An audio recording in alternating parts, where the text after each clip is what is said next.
शौचालय तक हम कहाँ कह रहे, मोदी कह रहे हम घर घर पक्का बनाएंगे, ये बनाएंगे, सबको तो रोड पे बिठा दिया है, अब हम कहाँ जाएंगे? नहीं पड़े रहेंगे को लेके मार दे हमें। 100 रुपए की एक दिन की दिहाड़ी के हिसाब से 3000 रुपए मासिक वेतन के हिसाब से काम करते हैं। राजधानी दिल्ली के आजादपुर मंडी स्थित टीपीटी सेंटर इलाके में बसी सैकड़ों झुग्गियों को दिल्ली विकास प्राधिकरण के आदेश के बाद तोड़ दिया गया है। स्थानीय लोगों का कहना है कि सरकार उनके साथ नाइंसाफी कर रही है, क्योंकि 2015 कानून बना था, उसमें साफ तौर पर कहा गया था कि जहां भी सरकारी जमीन पर अवैध कब्जा है और लोग वहां रह रहे हैं, उनको पुनर्निवास के तहत पहले मकान दिया जाए, फिर उनको हटाया जाएगा। लेकिन यहाँ तो बिल्कुल ही उल्टा हो रहा है। हमें बिना किसी नोटिस दिए हमारे सैकड़ों मकानों को तोड़ दिया गया और अब यहाँ रहने वाले लोग बेघर हो चुके हैं। प्रशासन के द्वारा बिना नोटिस इस डिमोलिशन के बाद से यहाँ के लोग सड़क पर आ गए हैं और अब कहीं ऐसी मजदूर संगठन उनके बचाव में आए हैं। मजदूर संघ का साफ तौर पर कहना है कि सरकार को जब वोट लेना होता है तो इनको अपना कहते हैं और जब अपना काम निकल जाता है तो इनके ऊपर कार्रवाई करना शुरू कर देते हैं। जिस तरह से आज यहाँ पर आजादपुर में लोगों को बेघर किया गया है, अब इनके पास कोई रास्ता नहीं है। लोगों का भी कहना है कि जब तक उनके झुग्गियों का मुआवजा या उनके घरों के बदले मकान नहीं मिलेगा, जब तक वह अपने इस जगह को छोड़कर कहीं नहीं जाएंगे। शनिवार को 6 बजे नोटिस लगाए और नोटिस में कोई नाम निशान नहीं है। संडे पर सोमवार को 8 बजे सूचना मिला, 3 घंटे की मोहलत मिली। 3 घंटे में टूटा है, 3 घंटे में बोल रहे 3 आए और फोर्स भी लगी, फोर्स में टूटा तोड़ दिए और कोई रोक नहीं, सामान बाहर निकलवा लिए। रोकने पे भी, ईटा पत्थर करने पे भी नहीं, जबरदस्ती तोड़े। अब आप लोग इधर पुलिस टांग के सब है और सब भाई यहीं पे है, पुलिस टांग के हैं। खाना ने जो मिलता है वो बना के खाते हैं, कुछ नहीं है। हाँ, वोट के समय पे तो जहाँ झुग्गी वही मकान, वोट के समय पे तो ये होता था। और आज वर्तमान में ये कहानी हो रही है कि अब आज रोड पे हो गए। बहुत बुरी समस्या है। हम लेडीज लोग को शौचालय तोड़ दिया, घर तोड़ दिया, बाल बच्चे लेके हम रोड पे बैठे हैं। बताओ क्या खाऊं, कहाँ जाऊं? अभी हम पुल के नीचे रह रहे हैं, कुछ नहीं बोला। हमारे तरफ से ऊपर से ऑर्डर है, हम तोड़ेंगे तो तोड़ेंगे, तुम लोग अपना समझो, जहाँ मर्जी वहाँ जाओ। हम कहाँ जाए 5-5 बच्चे लेके?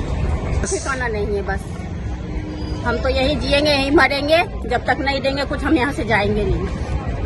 8 साल से रह रहे हैं। फैक्ट्री में काम करती हूँ, मेरा हस्बैंड मंडी में काम करके गुजारा कर रहे हैं। शौचालय तक हम कहाँ कह रहे, मोदी कह रहे हम घर घर पक्का बनाएंगे, ये बनाएंगे, सबको तो रोड पे बिठा दिया है, अब हम कहाँ जाएंगे? घर पक्का के बाद दूर गए तो ये शौचालय तक भी नहीं छोड़े। शकुंतला, समस्या ना तो हमें नोटिस दिया, ना ही कुछ दिया, झुग्गी नहीं, सामान निकालने दिया, बुलडोजर आके चढ़ा दिया। पुलिस वाले भी ये कह रहे थे कि जल्दी बुलडोजर चढ़ा दो और के कोई वीडियो ना बना लेकर। और हमारी लड़कियों और ये जवान लड़की रात में 3-4 लड़के आए और यहाँ पे झुग्गी में लूटमार मचा रहे थे। हमारे लड़कियों को छेड़छाड़ रात हुआ है, उसका जवाब हम किसको दें? कौन जवाब देगा इसका? हमारे बच्चों के साथ ऐसा हो रहा के साथ हमारे ये बताओ तो क्या कहते हैं? सरकार क्या कर रही है हमारे लिए? हम कुछ भी नहीं कर रहे। अब आप लोग कहाँ रह रहे हैं? ये कहीं नहीं रह रहे, फुटपाथ पर रह रहे, रोड पे रह रहे हैं। ये भाई साहब रोड पे ही रह रहे हैं हम लोग। ये बताओ मांग करते हैं आप लोग सरकार से? जब तक हमें रहने के लिए नहीं देंगे, जब तक नहीं करेंगे, चाहे हमें मार दे, यहाँ पे हम यही पे नहीं पड़े रहेंगे को लेके, चाहे मार दे हमें, हम यही पड़े रहेंगे। कितने लोग? यहाँ पे कम करीब 500 झुग्गी इतनी है। 500 झुग्गी आजादपुर मंडी टीपी सेंटर फुलावर के नीचे रेलवे लाइन। सर, हम लोग यहाँ पे 25 साल से रह रहे हैं और 25 साल के दरमियान में डीडीए वाले, जल बोर्ड वाले, किसका जगह हम लोग तो किसी तरह यहाँ पे अपना मजदूरी करके अपने बच्चों को यहाँ भी पालन पोषण कर रहे हैं। इसके बाद 2 दिन का भी टाइम नहीं दिए, अचानक आए, ना लिस्ट में नाम था, ना कोई एड्रेस पता था, आया और दीवार में चिपका दिया। शनिवार के शाम में लिस्ट चिपकाया, रविवार का कहीं जाने का मौका नहीं मिला और सोमवार के दिन आके झुग्गी को छोड़ के चले। लोग लमसम 200 से प्लस झुग्गी वासी हैं और कुछ लोग ऐसे भी थोड़ा सा झोपड़ी डाल के रह रहे हैं। हम लोग लिखित रूप में 200 लमसम है, जो कि हम लोग के पास पुराने आधार कार्ड, राशन कार्ड, पहचान पत्र, बिजली बिल वगैरह वगैरह हर प्रमाण बच्चे का जितने भी डॉक्यूमेंट है सभी यहीं पे हुए हैं। आज बता सकते हमारे बच्चे पढ़ लिख रहे हैं, उस डॉक्यूमेंट पे मेरा बेकार चले जाएंगे। वो डॉक्यूमेंट मेरा किस काम करेंगे? ना बच्चे हमारा दिल्ली में पढ़ पाएंगे, ना हमारा बच्चे बिहार में पढ़ पाएंगे। वो तो खोजेंगे डॉक्यूमेंट, और डॉक्यूमेंट हम लोग का सारा बर्बाद हो गए। क्या इसी तरह यहाँ पे पड़े हुए हैं, देखते सरकार क्या मुआवजा दे रही है, क्या कह रही है। जैसे जो जी रहे देख ही रहे उसी तरह पड़े हैं।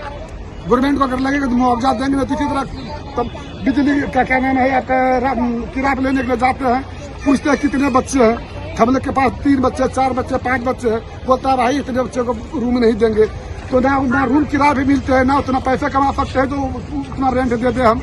तो इसी तरह यहाँ पे पड़े हुए हैं। मेरा नाम निर्मल अग्नि है और मैं मजदूर आवाज संघर्ष समिति से हूँ। देखिए अभी ये जो बस्ती है ये आजादपुर मंडी एशिया की सबसे बड़ी मंडी है, जिसका दुनिया दराज में नाम है। और इस मंडी से न केवल दिल्ली का बल्कि बाहर के विदेशों के अंदर भी सब्जियां फल वितरित किया जा रहा है। इसका मतलब जिस जगह पर हम खड़े हैं, जहां पर सरकार ने हमला करके इनके घरों को तोड़ दिया है, वो जगह कोई छोटी मोटी जगह नहीं है। यहाँ पर एक बहुत बड़ी साजिश हो रही है। क्यों? क्योंकि सन 1970-80 के दशक में ये बस्ती यहाँ पर बसी थी। वो लोग जो आजादपुर मंडी में काम कर रहे हैं, वो तमाम लोग कृषि आधारित खेतीहर मजदूर हैं, जो लैंडलेस हैं, भूमिहीन हैं। उत्तर प्रदेश, बिहार, मध्य प्रदेश आसपास के जिलों में जिन मजदूरों के पास में जमीन नहीं थी, काम नहीं था, वो रोजगार की तलाश में राष्ट्रीय राजधानी क्षेत्र दिल्ली में आए। लोगों ने यहाँ पर इस रेलवे के किनारे जहां जमीन बताई जा रही है कि ये डीडीए का लैंड है, और इस जमीन पर लोगों ने अपनी झुग्गियां डाली और इस बस्ती में जो मंडी बसी हुई है उस मंडी में काम करना शुरू किया। आज भी यहाँ पर लोग 100 रुपए की एक दिन की दिहाड़ी के हिसाब से 3000 रुपए मासिक वेतन के हिसाब से काम करते हैं। 3000 मासिक वेतन, दिल्ली का जो न्यूनतम मजदूरी है वो 17,000 से ऊपर है। गुलामी की श्रेणी में, बंधुआगिरी की श्रेणी में ये तमाम लोग खड़े हुए हैं। इनके श्रम का मूल्य कभी सरकार ने पहचाना नहीं है, परंतु ये तमाम वो लोग जो इस दिल्ली को फल फ्रूट सब्जियां दे रहे हैं, लहसुन प्याज दे रहे हैं, आज उन्हीं मजदूरों के घर को डीडीए कैसे तोड़ती है। एक भद्दा मजाक नहीं, एक शर्मनाक कृत्य किया कि एक दिन का नोटिस दिया, वो भी सैटरडे शनिवार की शाम को इनका नोटिस लगाया गया। नोटिस के अंदर कोई तारीख नहीं डाली गई, नोटिस इंडिविजुअल किसी को नहीं दिया गया, और इनको कह दिया गया कि रातों रात झुग्गी खाली कीजिए। इन लोगों के पास खाने के लिए 100 रुपए की दिहाड़ी करने वाला मजदूर भला एक रात में किराए का घर 10,000 रुपए देके कैसे ले सकता है। एक एक घर में 5-5, 6-6 परिवार हैं। प्रभावित हुए अभी यहाँ पर लगभग 250 घर स्ट्रक्चर ऐसे हैं जिनके घरों को रोक दिया गया है। अभी कम से कम 20-25 घर और हैं जिनको तोड़ने के लिए कह के गए कि अभी हम किसी भी वक्त यहाँ पर आ सकते हैं।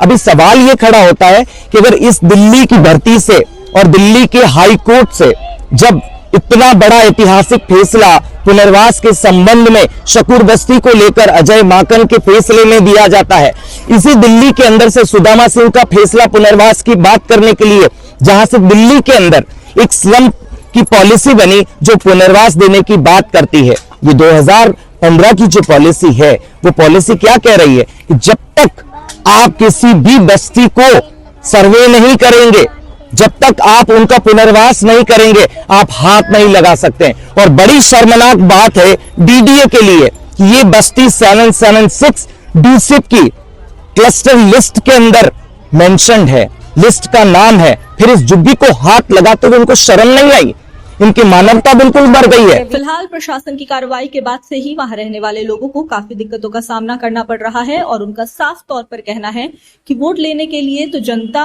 प्रतिनिधि और नेता लोग आ जाते हैं, लेकिन आज इस मुसीबत के समय में कोई भी हमारा साथ देने नहीं आया। अब हम अपनी लड़ाई कोर्ट में जाकर खुद लड़ेंगे। भारत दर्पण टीवी के लिए सेजल प्रजापति की खास रिपोर्ट।